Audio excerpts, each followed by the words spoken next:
तो vector addition की subheading triangle law of vector addition. अभी तक हम ये बात कर रहे थे कि दो वेक्टर्स हैं, ऐसे एक्ट कर रहे हैं, दो फोर्सेस हैं, एक बॉडी पे एग्जर्ट हो रहे हैं, तीन फोर्सेस हैं, चार फोर्सेस हैं, ज्यादा भी हो सकते हैं। अभी हमने सारी बात करी है।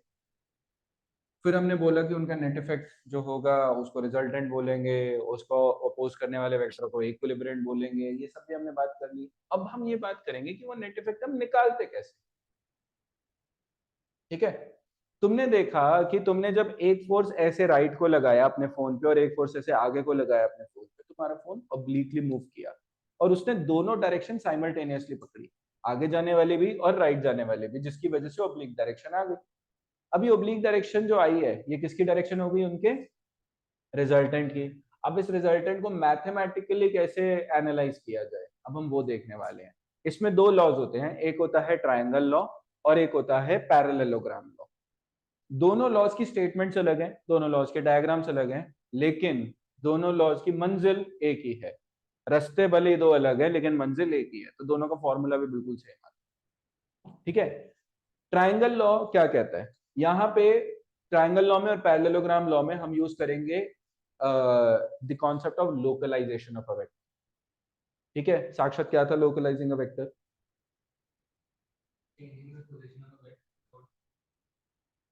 हाँ, तो किसी वेक्टर की स्पेस में पोजीशन चेंज करना बिना उसके मैग्नीट्यूड या उसकी डायरेक्शन को चेंज करे। बस हम एक तरीके से उस वेक्टर को उठा के कहीं और रख रहे हैं, तो हम कह रहे हैं कि हमने उस वेक्टर को क्या कर दिया?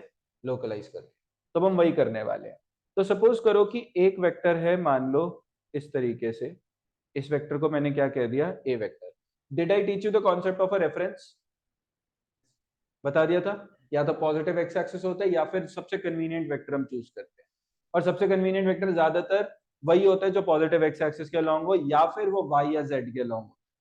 ठीक है, एनीवे ए वेक्टर को मैंने, एक तो मैंने ए वेक्टर ले लिया, इसको मैं रेफरेंस मान के चलूंगा, और दूसरा वेक्टर मैंने ले लिया इस तरीके से, इसको मैंने कह दिया बी वेक्टर।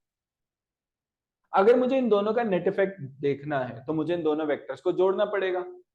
पार्थ क्या है, दोनों जुड़े हुए हैं, तो इनको जोड़ने के लिए एक वेक्टर को उठा के दूसरी जगह रखूंगा, तो मतलब क्या करूंगा? उसे मैं लोकलाइज करूंगा। तो अब मैं क्या करता हूँ, मान लो मैं बी वेक्टर को लोकलाइज करूंगा, तो मैं इस वेक्टर को उठाता हूँ यहाँ से और बी वेक्टर को मैं यहाँ बना देता हूँ, सॉरी, बी वेक्टर को मैं इधर बना देता हूँ।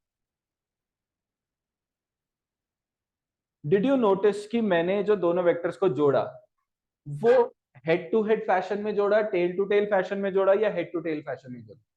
हेड टू टेल फैशन में।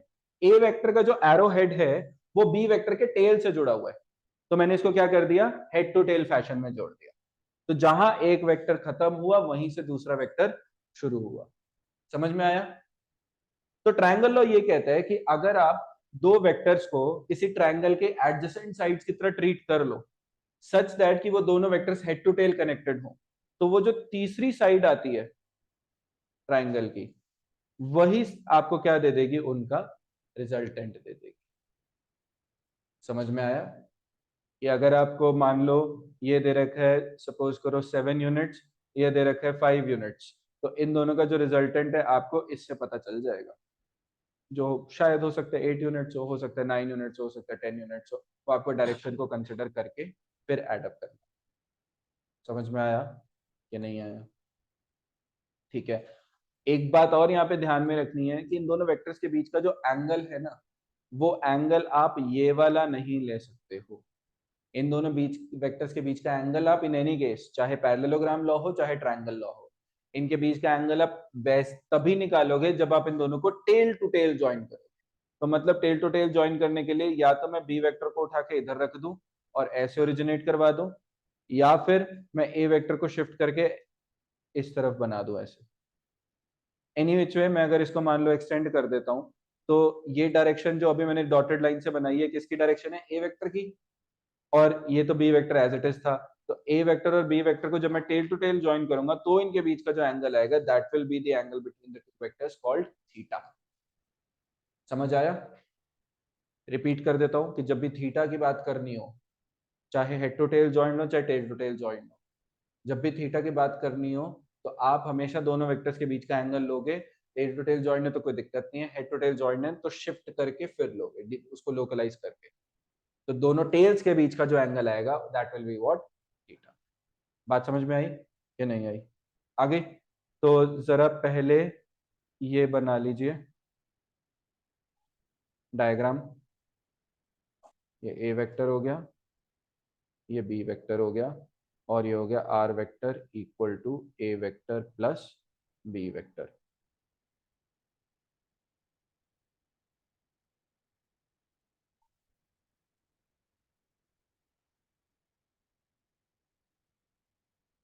ठीक है, श्लोक तेरा फेवरेट गाना चल रहा है, वाइब करता है श्लोक इस पे। साक्षात तो ड्रम बजा सकते हैं।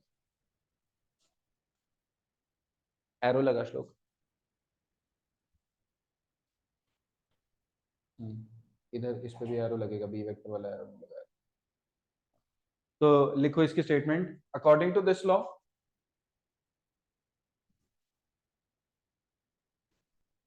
according to this law, if two vectors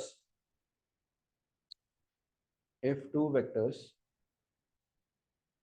are taken to be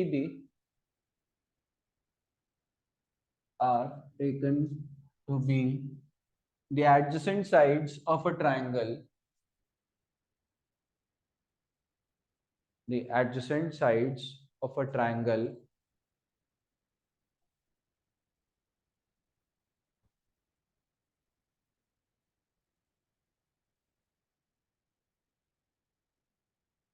और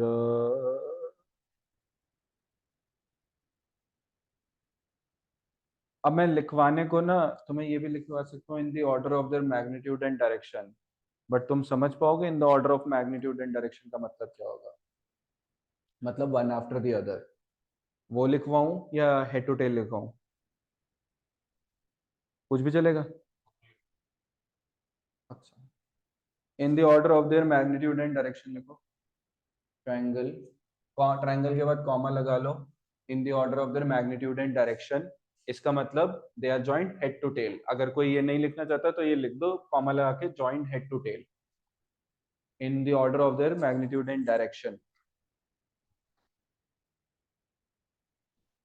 ऑर्डर टू नहीं, ऑर्डर ऑफ, और देयर भी है हमारा, yes, direction. Then the third side gives their resultant vector, gives their resultant vector।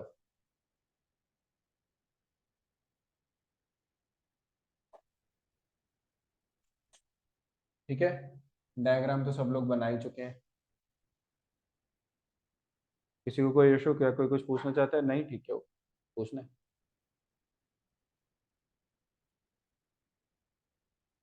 तुमसे पूछ, नहीं पूछना? नाराज, गुस्सा, फ्रस्ट्रेटेड, इरिटेटेड, किस बात पे? फिर स्टे सिंगल स्टे हैप्पी, तभी तो श्लोक हैप्पीएस्ट है।